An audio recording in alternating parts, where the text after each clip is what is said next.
In this video, we're going to learn how to analyze pedigrees so that we can look at various genetically determined traits in humans and use these pedigrees to determine how those traits are inherited. So in order to analyze pedigrees, we need to understand the symbols. Circles are females. If it is a filled-in circle, that means it's an affected female, that this female has the trait that we are studying, usually the disease trait. And an open circle is this female does not have the particular trait. Squares are males, and the open and shaded squares are the same thing, normal and affected. And if a square is connected to a circle in a straight line like this, that's a mating pair. And then a line coming down like this means that we're looking at offspring. And then from a line that then crosses it, each one of these individuals are siblings and are offspring from this mating pair up here.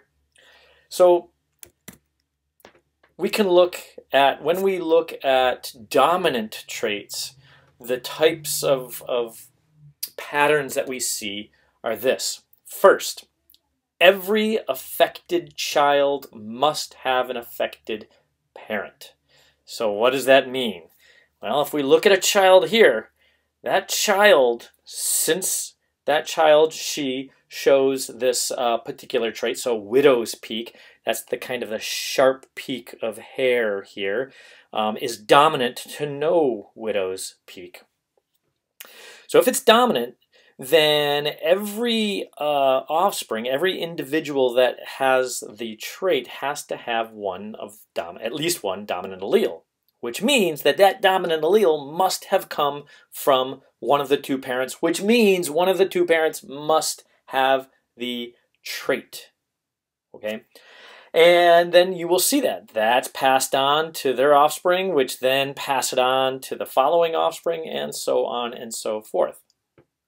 Also, all non-affected individuals must be homozygous recessive. So this is nice and easy.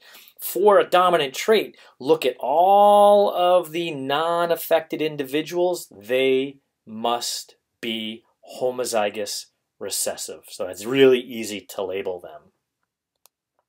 So those are the sorts of patterns that you will see with a dominant trait. Traits like achondroplasia. Wee man here has achondroplasia. That's a mutation in the fibroblast growth factor and causes the bones not to form quite right. There is Huntington's disease. There's a mutation in the Huntington gene. And then some forms of polydactyly. So this person here has 1, 2, 3, 4, 5, 6 fingers. Now, the pedigree of a recessive trait is going to show what is sometimes referred to as, quote, skipping generations, where we have a generation that, is affected, so right here, and then we go down and here's a generation that's unaffected, and then bang, it comes back again. It's affected. So this idea of, quote, skipping generations is a result of the trait being recessive that we're looking at. Now, all affected individuals must be homozygous recessive. So this is the opposite of a dominant trait. So you look at all of the affected individuals and you know that they are going to be recessive. And the trait that we're looking at here is the free earlobe via the attached earlobe.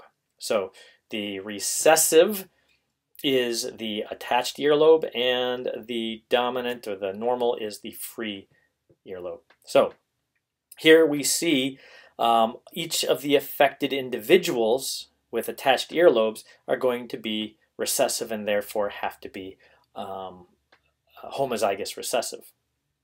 Then what you can do is you look for carriers. So if a pair of parents have an affected individual, each of those parents must be a carrier. That means they have the disease allele, well, in this case, not really a disease, but the attached earlobe allele, but they don't show that particular phenotype because they are only heterozygous. right? They don't have two copies of the attached earlobe trait.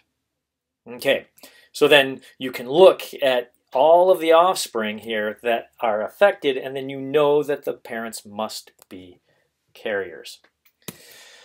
Some examples of recessive traits in humans: albinism, a mutation in tyrosinase, okay, that doesn't allow that individual to make melanin, the dark pigment. Cystic fibrosis is a mutation in the CFTR gene. And the sickle cell disease is a mutation in the beta chain of hemoglobin, which causes the sickling of cells, and then that can cause all kinds of problems. So let's go through an example of how one would approach these sorts of problems. We have two traits. We have normal skin color and albinism. Let's pretend that we did not know albinism was recessive. How would we determine that? Because that would be the first step here, determine the inheritance pattern. Well, let's take a look at an affected individual. Does that affected individual have at least one parent that is affected? If they don't, then it must be a recessive trait. Okay, and that's the case that we see here. We see that this affected individual has two normal parents. That cannot be the case if it were a dominant trait, and we see the same thing down here. Okay, so we've determined that albinism is recessive to normal skin. Next, label all the affected individuals. Right? Because we know albinism is recessive, we know that anybody with albinism must have be homozygous recessive. So little a there, little a here. Next step, look at the parents.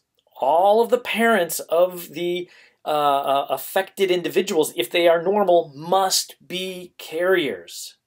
So we have heterozygous here, parent 1, heterozygous here, parent 2, heterozygous individual 5, heterozygous individual number 6. It's the only way that these two normal-looking parents can give rise to a child with albinism is if they are carriers. And then the fourth and final step is label the rest as much as you can. Some of them you can finish it off, right? We know this individual here is homozygous recessive, meaning the only allele that they can donate to their child here is the little a here. In addition, we know this person is not affected, so the other allele must be dominant. So we know that individual number 7 must be big A, little a. Now, this person here has to at least have one big A, but it may be a carrier, may not be a carrier. We don't know. So it could be big A, or big A, little a. And that goes for these two cases here. They're both normal, so we label a big A there to show that they have to have at least that. But well, he could have gotten both big A's from both parents, or a big A from one parent, a little a from another, so we don't know what that second allele is on either 8 or 10. So these are the sorts of problems that you will be dealing with. The next subject that we're going to go into is going beyond Mendelian genetics. And so everything, the law of independent assortment stays, the law of segregation stays. It's just that alleles are now going to have different interactions with each other rather than just dominant and recessive.